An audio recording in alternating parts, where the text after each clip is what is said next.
In other words, it assumes a completely different structure to that in a living organism. Most carbon compounds decay at above 100 degrees Celsius. Many vitamins break down at once. Sugars undergo structural change in the same way and lose their nutritional value. At a slightly higher temperature, 150 degrees Celsius, for instance, carbon compounds start to burn. In other words, the upper limit of the temperature range for carbon compounds to establish covalent bonds and maintain these in a stable manner does not exceed 100 degrees Celsius. At a temperature lower than 0 degrees Celsius, however, organic biochemistry becomes impossible, yet other compounds are different. Most inorganic substances are not affected in this way by temperature changes. In order to see this, you can place some metal, glass, or stone in a frying pan next to a piece of meat, and then heat them up. You'll see that as the temperature rises, the structure of the meat changes, it darkens, and eventually burns. Yet nothing happens to the metal, glass, or stone, not even if you raise the temperature by hundreds of degrees. Close inspection shows that the temperature needed by carbon compounds in order to build and maintain covalent bonds is exactly the range that exists on Earth.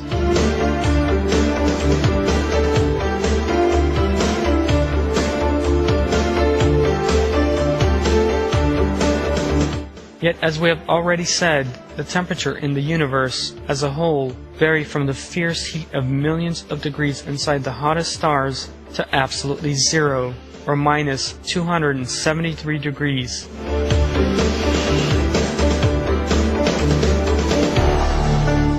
Yet the Earth created for human beings possesses just the temperature range required by carbon compounds, the building blocks of life. One more striking aspect of all this is that the temperature range is also one which water assumes a liquid form. As we saw earlier, water, one of the essential preconditions for life, needs exactly the same temperature range as carbon compounds. Yet there is no natural law that makes such a harmony necessary. This is an indication that the properties of water, carbon, and the earth were created to be compatible with one another. The flawless nature of Allah's creation is revealed in the Quran.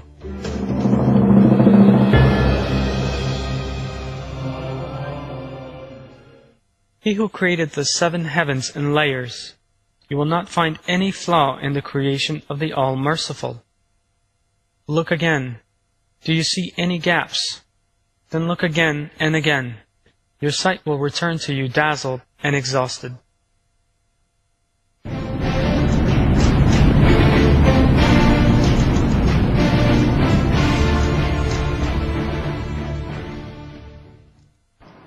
Covalent bonds are not the only bonds that keep the atoms in the living body together. There is a second class of bonds. These bonds of different kinds are collectively known as weak bonds.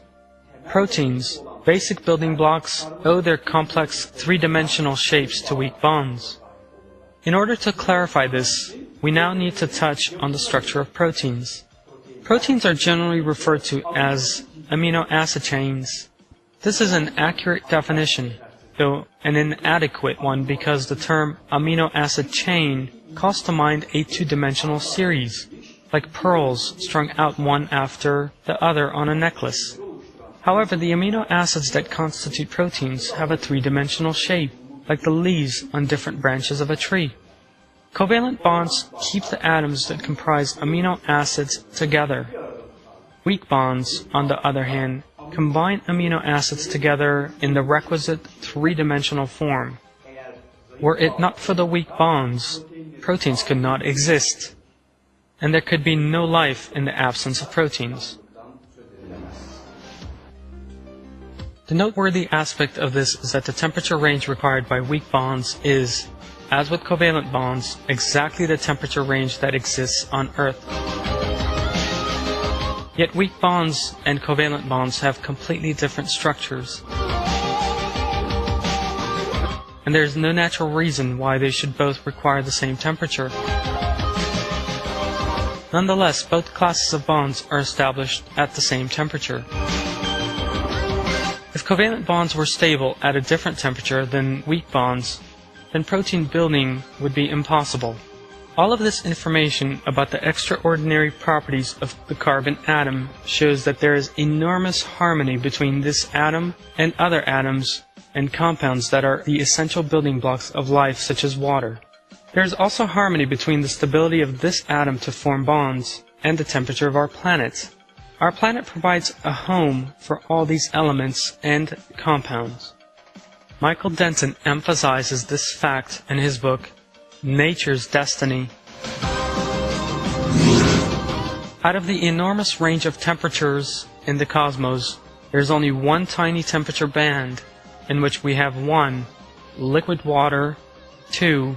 A great plenitude of metastable organic compounds, and 3. Weak bonds for stabilizing the 3D forms of complex molecules. As we have already seen, this narrow temperature range exists solely on Earth among all the known heavenly bodies. What is more, carbon and water, two of the main building blocks of life, are found in large amounts on the Earth.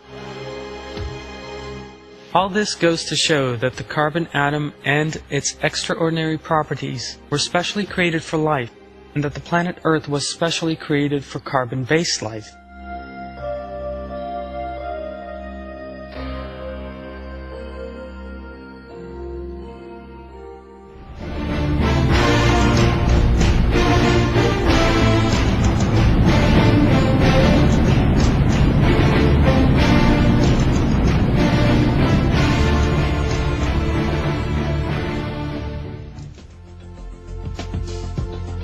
What does a glittering diamond have in common with a drill bit?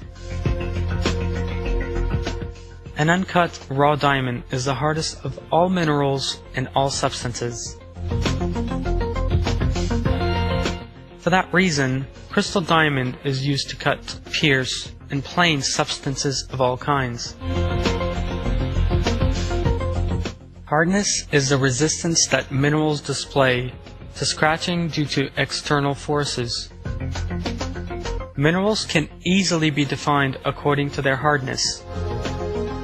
A mineral's relative hardness can be determined by scratching it with another. Scientists who established a scoring system in order to determine the hardness of all minerals awarded the diamond 10 points out of 10. So what is it that makes the diamond so hard? It is noteworthy that the brittle and soft graphite used in lead pencils consists of the same atoms as diamond. Like diamond, graphite is made up of carbon atoms.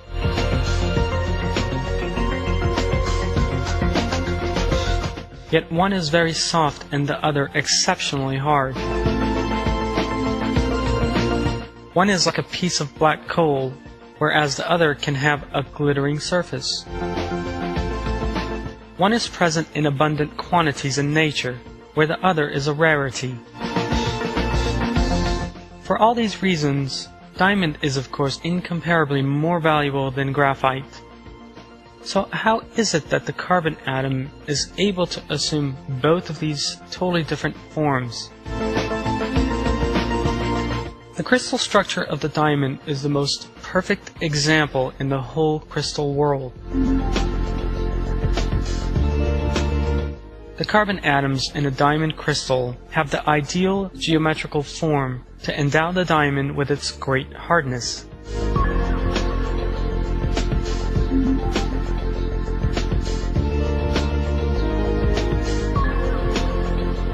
Although graphite also consists of carbon, its atoms are not laid out in the same way as in the diamond. This state of affairs is known to scientists as allotropy.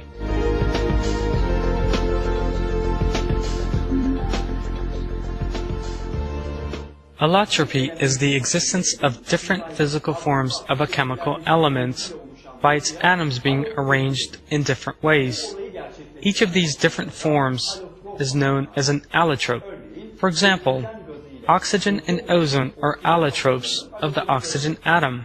Diamond, graphite, and amorphous carbon are all allotropes of carbon. Some of the physical features of diamond and graphite are as follows.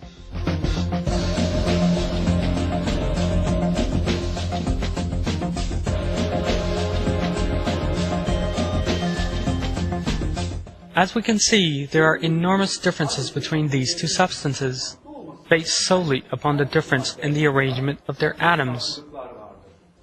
All of the properties that make the diamond valuable depend on conditions emerging during its formation. The extraordinary conditions necessary for the diamond to form are extreme heat and extreme pressure. The diamond is born in the depths of the Earth's crust. Parts of this that contain melted diamond may erupt onto the surface and freeze, although this is a very rare phenomenon. That explains why the number of diamond seams on Earth is very low, there being only a few rich deposits. The structure of natural diamond and the way it forms have served as a guide for scientists, thanks to which artificial diamonds can now be manufactured. In some experiments, graphite kept at a pressure of 100,000 atmospheres and at a temperature of 3,000 degrees Celsius was converted into diamond. However, synthetic diamonds are not as valuable as natural ones. Because of their hard structures, such artificial diamonds are used as a kind of abrasive in industry.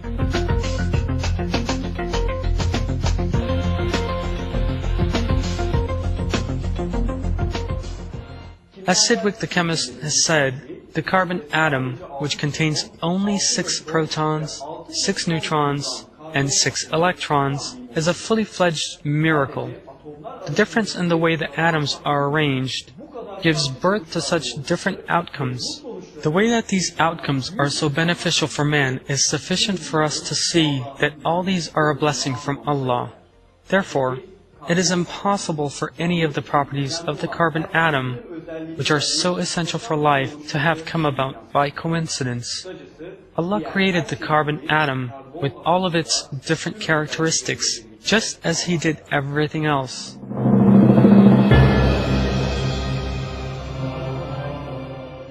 What is in the heavens and in the earth belongs to Allah. Allah encompasses all things.